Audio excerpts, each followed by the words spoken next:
오늘은 선한 사마리아인은 누구인가? 라는 제목으로 말씀을 나눌까 합니다. 누가복음 10장 25절에서 37절 읽겠습니다. 어떤 율법사가 일어나 예수를 시험하여 가로되 선생님, 내가 무엇을 하여야 영생을 얻으리까? 예수께서 이르시되 율법에 무엇이라 기록되었으며 내가 어떻게 읽느냐? 대답하여 가로되 네 마음을 다하며 목숨을 다하며 힘을 다하며 뜻을 다하여 주 너희 하나님을 사랑하고 또한 내 이웃을 내 몸과 같이 사랑하라 했나이다. 예수께서 이르시되 네 대답이 옳도다. 이를 행하라. 그러면 살리라 하시니 이 사람이 자기를 옳게 보이려고 예수께 여짜오되 그러면 내 이웃이 누구오니까? 예수께서 대답하여 가라사대 어떤 사람이 예루살렘에서 여리고로 내려가다가 강도를 만나매 강도들이 그 옷을 벗기고 때려 거반 죽은 것을 버리고 갔더라.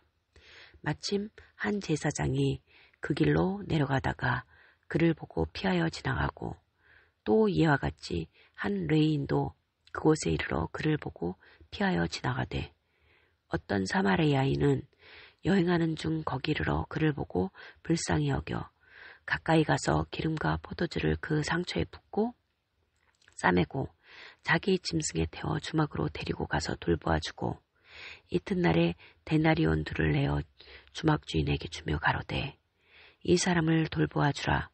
부비가 더 들면 내가 돌아올 때에 갚으리라 했으니 내 이견에는 이 세 사람 중에 누가 강도 만난 자의 이웃이 되겠느냐? 가로되 자비를 베푼 자이니이다. 예수께서 이르시되 가서 너도 이와 같이 하라 하시니라. 아멘. 본문의 선한 사마리아인 비유는 많은 사람들이 알고 있는 아주 유명한 비유인데 그래서 미국이나 프랑스, 독일과 같은 나라에서는 선한 사마리아인 법까지 있을 정도입니다. 선한 사마리아인 법이란 위험에 처한 사람을 구조 시에 자신이 위험에 처하지 않았는데도 외면할 경우에 구조 불이행죄로 벌금이나 징역 등 처벌을 받을 수 있는 법입니다. 그간 얼마나 많은 사람들이 구조하면 살 수 있었던 것을 사람들의 무관심과 냉담으로 지나쳐 죽었으면 이런 법까지 생겨났을까 싶습니다.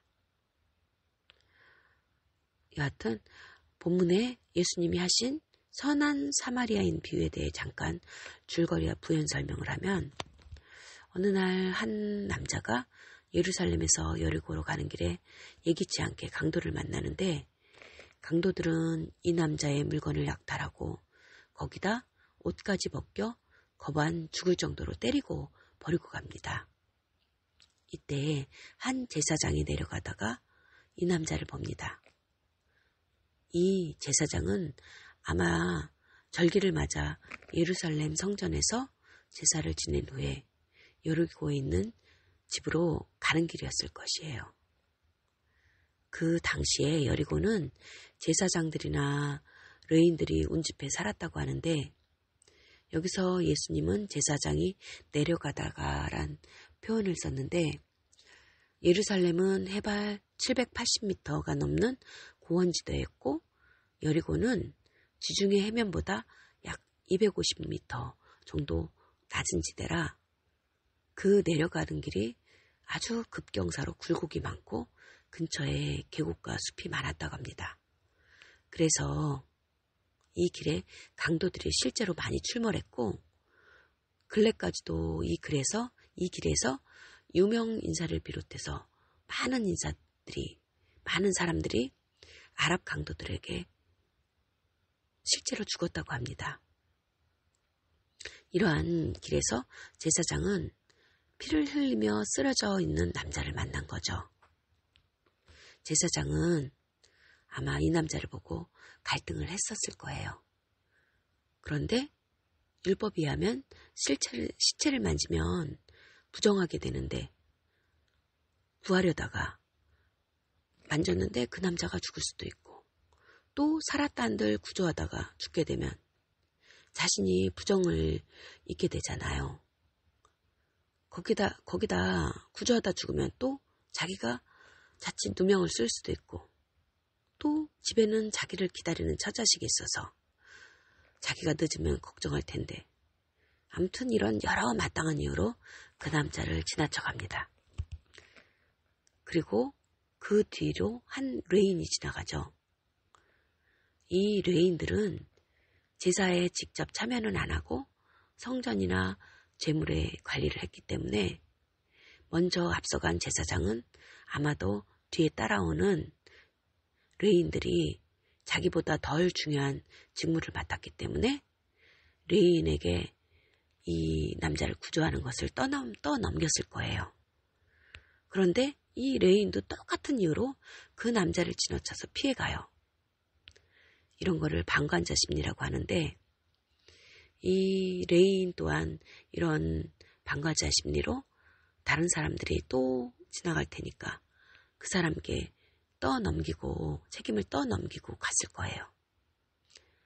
그리고 이때쯤 예수님의 말을 듣던 율법 학자와 청중들은 그 다음에 지나갈 사람이 유대인 평민이라고 생각했을 거예요.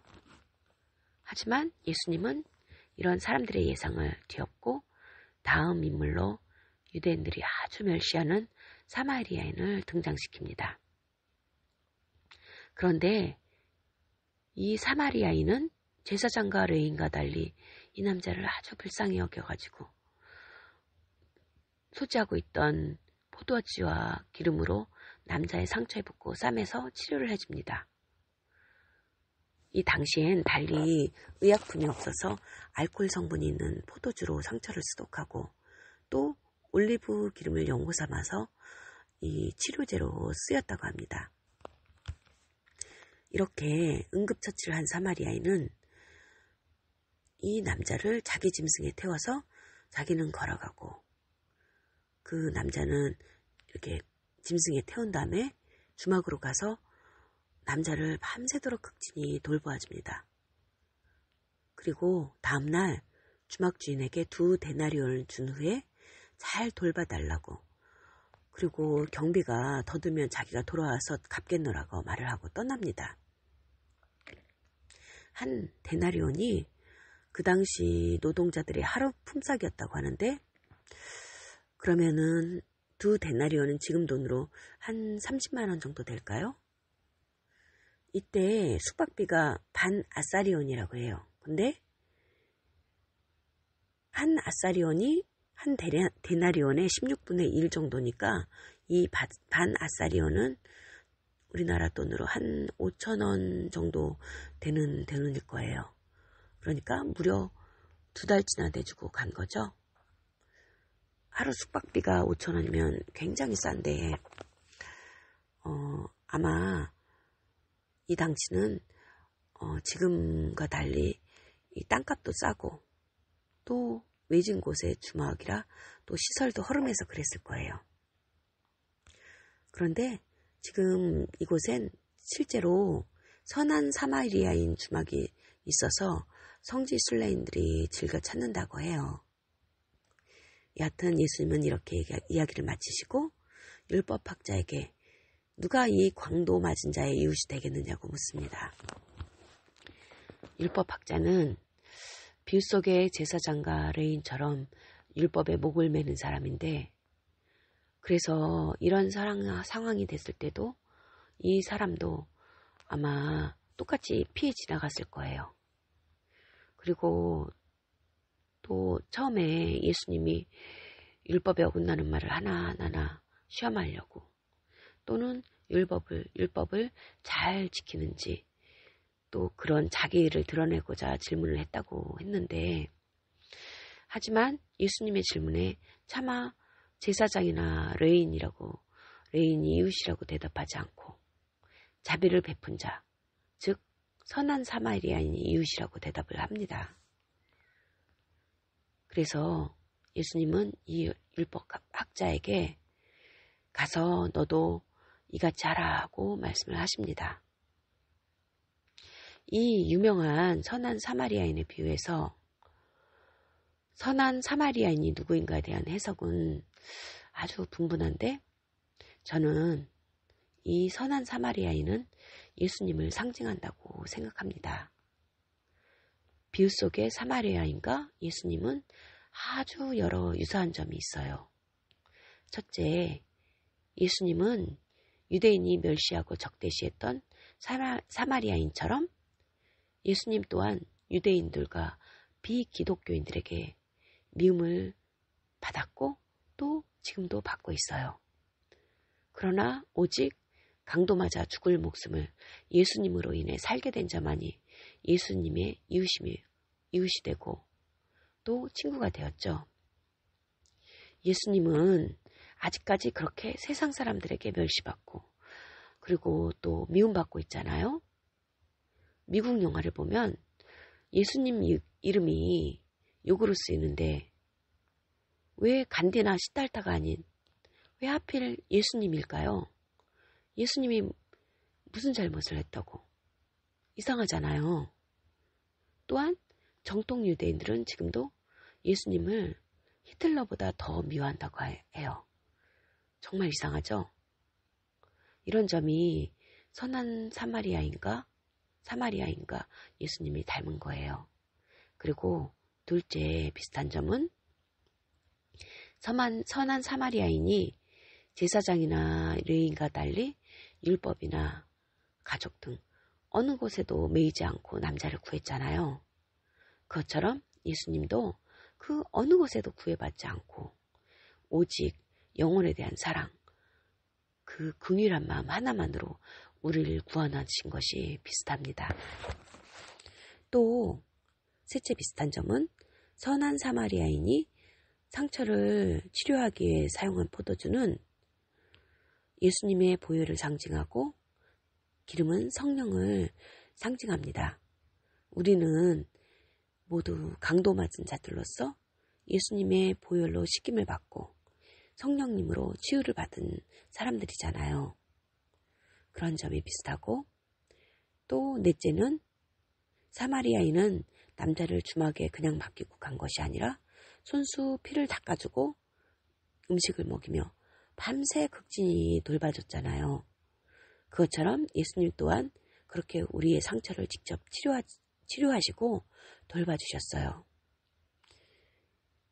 예수님은 그냥 하늘에 계신 채 성경 말씀을 딱 내려주시고 우리가 신앙생활을 하게끔 하지 않으셨어요. 예수께 진정으로 구원받은 자는 모두 예수님과 인격적인 만남이 있었고 직접적으로 치유받고 보살핌을 받은 그런 경험이 있습니다. 기독교는 체험신앙으로 그것이 우리 기독교와 타 종교가 다른 점 중에 하나죠. 또 다섯 번째 비슷한 점은 선한 사마리아인은 강도에게 다 뺏겨 갚을 길 없는 남자에게 아무 대가 없이 그를 위해 돈을 지불하고 그리고 가셨잖아요. 예수님 또한 아무 대가 없이 우리를 구하셨어요. 사마리아인이 상처가 다 났고 다 나은 다음에 나를 찾아와서 돈을 갚아라 이렇게 하지 않으신 것처럼 우리에게도 그 어떤 것도 요구해 주지 않으셨어요. 그런 점이 비슷하고 또 마지막으로 여섯 번째 비슷한 점은 선한 사마리아인이 2 데나리온을 주막 주인에게 주고 경비가 더 들면 다시 와서 갚겠나라고 떠났는데 여기서 주막 주인은 교회나 목사를 의미해요. 그래서 예수님은 교회에 우리를 맡기시고 재림을 기약하시며 거기에 대한 보상, 즉 상급을 약속하신 것이에요. 이렇게 많은 유사점이 있게 선한 사마리아인이 예수님을 상징한다고 저는 생각합니다. 세상에는 참 환란으로 가득 차 있죠. 택시를 탔는데 택시 운전수가 강도라든가 또는 은행 직원인 줄 알았는데 보이스피싱범이라 전 재산을 날린다든가 이런 생활 속의 강도는 너무너무 많습니다.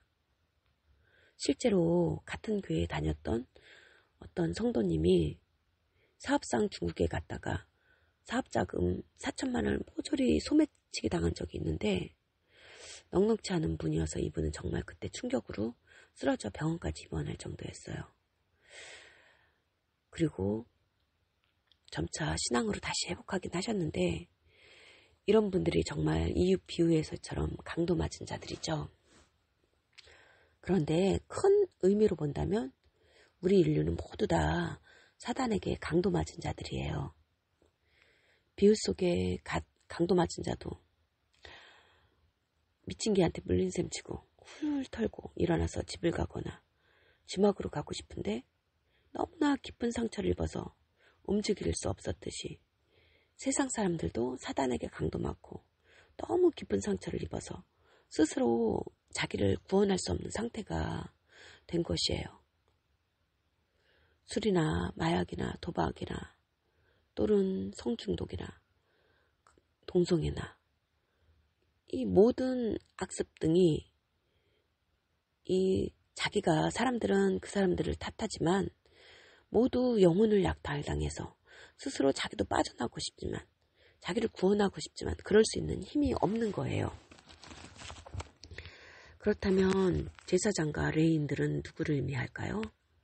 그들은 율법과 종교의식에 매여서 영혼을 사랑하기보다 정죄하고 외면하는 그런 껍데기 종교인들을 의미해요. 그런 껍데기 신앙인은 입으로는 내 이웃을 사랑하라고 계명을 외우지만 실천을 하지 않습니다. 참 안타깝게 이런 분들이 주변에 좀 어렵지 않게 만날 수 있죠. 그리고 역사상 마녀사냥이나 종교재판 등 역사상의 수많은 기독교 죄악사를 보면 그들은 제사장과 레인들보다도 한술 더 떠서 아주 죽어가는 사람에게 돌을 던져 죽이는 그런 사람들이에요. 저 또한 이 글을 쓰면서 많은 반성을 했어요. 성격이 괴팍하거나 나름 저를 힘들게 하는 사람을 미워할 수는 없으니까 그냥 생각을 안 하고 멀리하라고 했어요. 그게 또 지혜로운 것이라 생각을 했는데 하지만 그런 사람들은 강도 맞은 사람들로서 처참하게 상처 입은 사람들이라 생각하니까 저희 그런 생각이 잘못됐다 그런 생각이 들면서 좀 긍휼한 마음이 되더라고요. 이 선한 사마리아인이 남자의 상처를 포도주와 기름으로 이 붓고 싸맬 때 이렇게 상처를 치료해줬는데 여기서 쓴 상처란 말이 헬라어로 트라우마라고 해요. 우리가 그토록 많이 쓰는 트라우마라는 거죠. 그런데 범죄자나 이런 성격 장애자들이 이런 어릴 때의 트라우마로 그런 이상 성격을 갖게 되었다고 해요. 그러니까 즉 강도 맞아서 자기도 어쩔 수 없게 그런 깊은 트라우마로 성격이 그렇게 된 거죠. 그래서 너무 상처가 깊어서 건드리라고 하면 소리를 지르고 소스라치게 누르고 또 성격이 또 포악해지기도 하죠. 전 여태 그런 사람을 상대할 때 그런 사람들의 부정적인 에너지가 저한테 올까봐 제 영을 보호하려고 상대하지 않았어요. 그런데 이런 것들이 제가 부정해지지 않기 위해서 강도 맞은 자를 외면한 제사장과 레위인과 다를 바 없는 것이라고 깨닫게 된 거죠. 가서 너도 이와 같이 하라. 우린 예수님의 이 말씀을 잊지 말아야 합니다. 강도 맞은 자로서 예수님께 은혜를 입은 자가 같은 처지의 사람을 외면하고 피한다면 그건 예수님의 제자는커녕 사람으로서도 마땅한 도리가 아닌 거예요. 우리 모두 선한 사마리아인이신 예수님이 한 것처럼 그런 강도 맞은 사람들에게 긍휼한 마음을 갖고 진심으로 도움을 줄 수 있는 그런 예수님의 제자가 되길 기도합니다. 아멘.